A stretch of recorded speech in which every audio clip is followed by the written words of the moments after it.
Study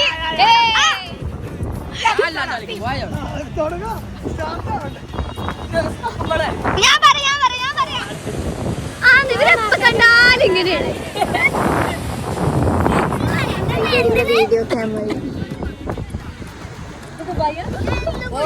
ഇന്നലെ കുളിച്ചിട്ടുള്ളൂ, ഇനി നാളെ കുളിച്ചാൻ പറ്റുള്ളൂ. സാറിൽ ഇന്ന് കൂടെ നമുക്ക് കുളിച്ചാ. നാളെ കുളിച്ചണ്ട, ഇന്ന് കുളിച്ചാ മതി. 3 വട്ടം കുളിച്ചാൽ എനിക്ക് പനി വരും.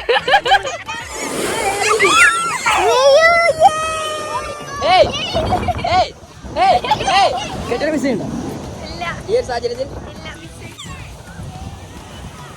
കടൽക്കാരങ്ങിനാണ് വെള്ളം വന്നടാ. ഈ അറിയാം കടൽക്കാരങ്ങി വെള്ളം വരില്ലേ? ഏതാ ഇവർക്കൊന്നും പ്രതീക്ഷിച്ചില്ല. അത് കാണുന്ന മൊത്തം